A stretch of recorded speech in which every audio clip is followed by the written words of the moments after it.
Connie Chitwood-Vu, Director of Clinical Education Services at Insulet, and besides being a certified diabetes educator, I was diagnosed with type 1 diabetes 36 years ago, and I also wear the Omnipod to manage my diabetes. I would like to thank you for choosing the Omnipod system. You're not only getting the most advanced tubeless insulin pump on the market, but you're also getting the support of a company full of passionate employees like me who also use and trust in the system. The new PDM and the smaller pod don't just look different. There are also changes in the way the Omnipod system functions. Screens and menus on the PDM have been redesigned, and there are additional options to customize alerts and reminders. And as always, there are many features to ensure safe use, and this training will help you understand key improvements in the Omnipod system. It highlights some of the most important changes so you can make a smooth transition. A reminder, please check your blood glucose frequently. As with any change in your diabetes care routine, you should monitor your blood glucose levels more frequently. The new Omnipod is a change to your routine. Notify your healthcare provider if your blood glucose test results are outside the goals your provider has given you. This training will take approximately 20 minutes of your time, and it is divided into 4 sections. In Section 1, I will introduce the new Omnipod system conversion kit and assemble all the necessary supplies and items needed to get started. In Section 2, you will learn about the new features of the Omnipod system. In Section 3, I'll review how to set up the system for use and how to activate your new pod. Then in Section 4, you'll learn about the new Omnipod system safety features. One of the most important parts of this training is to remember that because the system is new, it will likely require you to perform tasks in a new way.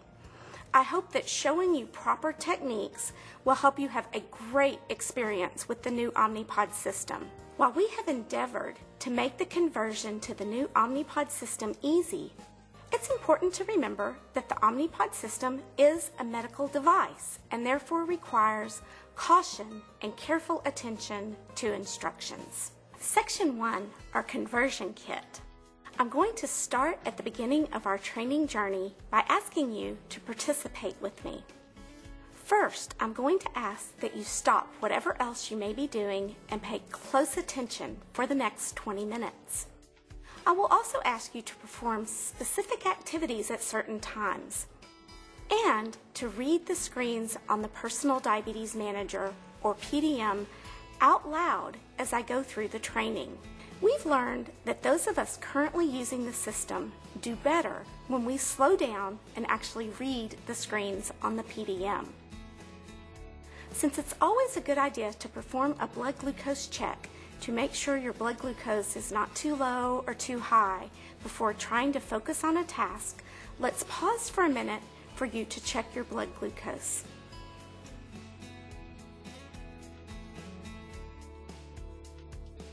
Now, let's get started.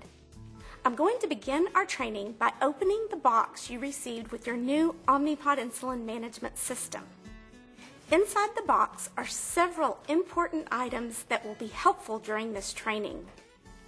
To make sure you have a seamless transition, I'm going to review the important information enclosed.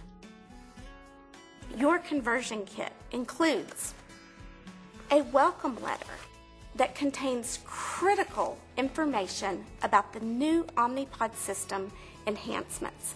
Please read it carefully. The new UST 400 user guide.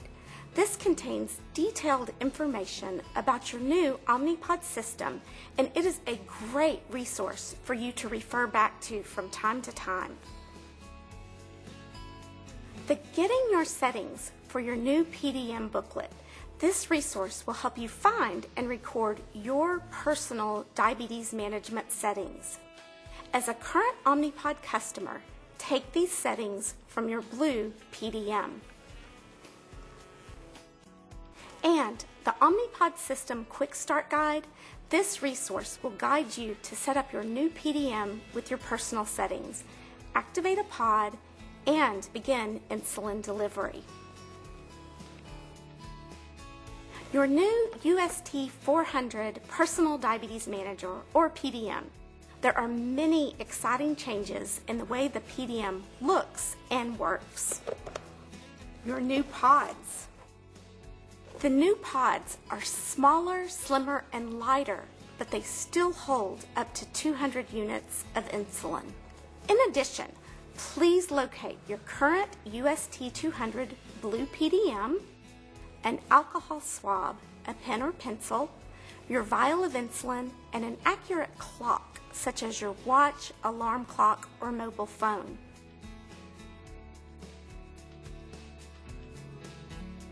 If your insulin is in the refrigerator, please take it out now so that it can warm to room temperature. In your book, Getting Your Settings for Your New PDM, turn to the page My PDM Settings and follow these instructions to find and record your settings from your current blue PDM. Again, turn to the page My PDM Settings. Be sure to check and enter your settings very carefully. This booklet will guide you in getting your personal settings from your current blue PDM. These settings are unique to you, and they are required to get started on the new Omnipod system.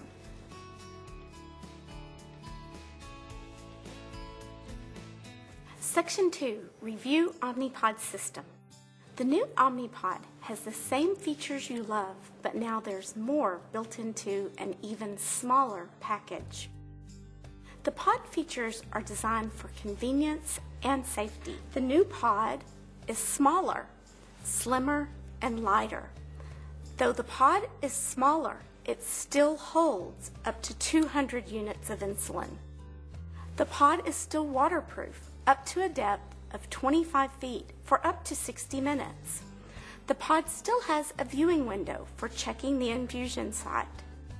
The cannula is tinted light blue. The pod has an additional safety feature, the pink slide insert, to help determine whether or not the cannula has fired. If you clearly see the pink slide insert on the pod housing, it means that the cannula has deployed. The housing on the new PDM is black with dark gray buttons and lens. The new PDM has 3 primary screens: the new ID screen, the status screen, and the home screen. The ID screen is the first screen you will see every time you turn on your PDM, or when you insert a test strip into the test strip port. The ID screen can be personalized by adding your name and choosing a screen color. The ID screen must be confirmed each time you use your PDM. After you identify the PDM as yours, press the Confirm key to continue. Now, let's review the status screen. When you confirm your name on the ID screen, the PDM displays the status screen. The status screen shows the current operating status of the pod. The new PDM considers both the correction and meal bolus for insulin on board, or IOB, and displays each on the screen. You can see the current IOB on the status screen highlighted in blue at any time. It allows you to have added confidence with your insulin delivery. IOB is calculated based on meal and correction boluses when the suggested bolus calculator is turned on, so you can easily see the amount of insulin still working in your body from a previous bolus dose. To learn more about the IOB, please refer to your user guide. And as always, once you set your basal program, the pod continues to deliver your basal program 24 hours a day, even if it isn't near the PDM. Now, let's review the home screen. The new PDM has an updated home menu with different locations for the reference food library and BG records. The food library is located under More Actions, and BG records are located under My Records. The home screen lists all the major menus. Always be sure to read and follow the exact instructions provided on the PDM. Setting up your PDM using the Omnipod Setup Wizard. For this step, you will need an accurate clock, such as a watch, alarm clock, or a mobile phone.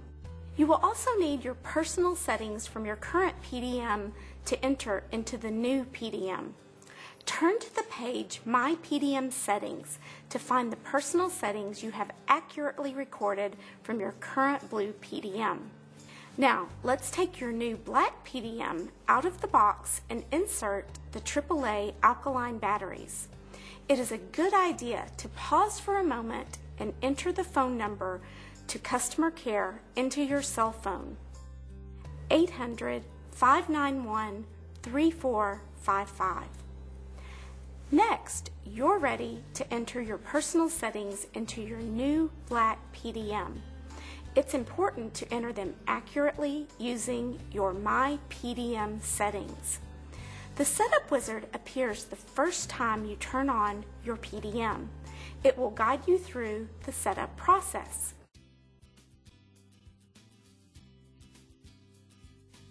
Section 3, Activate a new pod. I will now show you how to activate the smaller pod with your new black PDM. Remember that the new PDM only works with the new smaller pods. This means that you cannot use your new smaller pods with the current blue PDM, and your current pods will not work with the new black PDM. Take your blue PDM and deactivate the pod you are currently wearing and gently remove it from your body. Set the blue PDM aside and move it out of your way. Let's carefully review the new features for new pod activation. The fill needle that is used to draw insulin from the vial and then inserted into the fill port is much shorter than the previous fill needle. In order to develop good technique, it is important to follow these steps carefully. The needle cap cover on the pod is larger in size to make it easier to remove.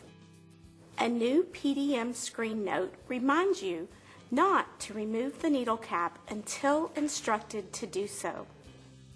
A new PDM screen message reminds you to listen for 2 beeps after filling the pod. You will hear a louder click when priming has started. As you begin using your new PDM, it is a good idea to read the screens on the PDM out loud as you begin performing tasks. It is essential that you follow the instructions on the PDM screen when you fill a new pod with insulin and develop good technique when performing this task. The instructions in your Omnipod Quick Start Guide are a great resource for you to use to walk you through the steps for activating your new smaller pod. Once your black PDM is set up, it will ask you if you would like to activate a pod. Follow the instructions on your black PDM to activate a new pod. Before you apply the pod, gather the following: a vial of room temperature rapid-acting U100 insulin, an unopened pod, including syringe and needle provided with each pod, an alcohol swab. Wash your hands with soap and water. Clean the top of the insulin vial with an alcohol swab. Remove the fill needle and syringe from the pod package. Twist the needle clockwise onto the top of the syringe. Do not use any other type of needle or filling device besides the syringe provided to you in each pod. Remove the syringe protective cap from the needle. Draw air into the syringe equal to the amount of insulin you will use. You must fill your syringe with at least 85 units of insulin. Place the vial on a table, then insert the needle into the vial and inject air, being careful not to cause bubbles in the insulin. Air into air. Tap or flick the filled syringe to remove any bubbles. Remove the needle from the vial and insert it into the pod insulin fill port located on the underside of the pod. An arrow on the white paper backing points to the fill port. Do not inject insulin into any other location on the pod. Leave the pod in the fill tray while you are filling it with insulin. To ensure proper fill, insert the needle straight and all the way down. Inject insulin into the fill port. The pod will beep twice. Do not use a pod unless you hear a double beep after filling the pod. Remove the needle from the insulin fill port.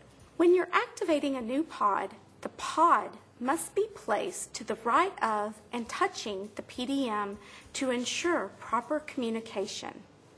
Press Next on the PDM. The system performs a series of safety checks and automatically primes the pod. You will hear a loud click when priming has started. After filling a pod with insulin, be sure to activate it within 60 minutes. Begin insulin delivery. Follow the instructions on your PDM to begin insulin delivery. First, select your infusion site. Let's review the pod placement guide from the user guide to help you decide where you would like to place your pod. Next, you are going to prepare the infusion site. Use an alcohol swab to clean the site. Let the site air dry. Do not blow on the site to dry it. Remove the clear needle cap on the underside of the pod by pulling gently but firmly upward on the outermost edge. Remember, the clear needle cap is larger to allow for a better grip when removing it. Verify that the pod is ready. It should be clean and dry, the adhesive pad should be intact and undamaged, and the pod should be intact and in its original condition. Also, verify that the cannula is not extending beyond the adhesive backing once the needle cap is removed. It is best to check the cannula by bringing the pod to eye level for visual inspection. Using the pull tabs, remove the white paper backing from the adhesive tape. Apply your pod to your selected site. Use your finger, seal around the adhesive edge. Press Next on the PDM. The pod's automated cannula insertion makes it easy to begin insulin delivery. Press Start on your PDM. A click indicates that the needle has inserted and retracted, placing a short, thin tube called a cannula under your skin. The cannula will deliver your insulin. Your pod automatically delivers a small bolus to fill the cannula with insulin. This is called the prime bolus. Look through the pod viewing window to check the cannula. The soft cannula is tinted light blue. Check the infusion site to ensure that the cannula was properly inserted. Check the surface of the pod. You should be able to see the pink slide insert in the window on the top surface. Your status screen will appear. Press Yes to confirm that the cannula is inserted properly. It is a good idea to check your blood glucose about an hour and a half to 2 hours after each pod change, and to check the infusion site periodically. And your new PDM will automatically remind you to check your blood glucose 1.5 hours after each pod change. Now, let's review the final segment of our training session on safety features. In addition to the new Omnipod system's many safety features, there are also vibration modes available to complement existing PDM reminders so you can be even more discreet. For certain reminders, you can choose vibration instead of beeps or vibration followed by beeps. When you activate vibration, the PDM will vibrate for blood glucose reminders, missed bolus reminders, custom reminders, or no active pod reminders. To set the vibration option on the home screen, select Settings. Select Vibration, select Vibrate. The system uses alerts or sounds to get your attention. The system sounds an alarm and displays an on-screen message on your PDM with instructions for resolving the alarm condition. Attending to these conditions promptly will ensure safe operation of your Omnipod system. All advisory alarms are time-sensitive and require a response. Some alarms escalate to hazard alarms if you do not respond within a certain time. Hazard alarms warn you about a pod or PDM hazard condition. They must be resolved promptly. Hazard alarms are continuous tones. Each one has an on-screen message. The PDM displays a message describing the alarm and how to resolve it. Follow the instructions in the message to resolve the alarm situation. Be sure to respond to all advisory and hazard alarms when they occur. If you have any questions about setting up your new PDM, please call customer care at 1-800-591-3455. Customer care is available 24 hours a day, 7 days a week. If you have any questions about your individual pump settings, please contact your healthcare provider. As with any new system or change, it is always a good idea to check your blood glucose frequently and contact your healthcare provider with any questions about your individual settings. And remember, you can receive additional training on the system at myomnipodtraining.com. I hope you'll enjoy your new Omnipod system as much as we have enjoyed building it for you. On behalf of all of us at Insulet, thank you for your continued loyalty.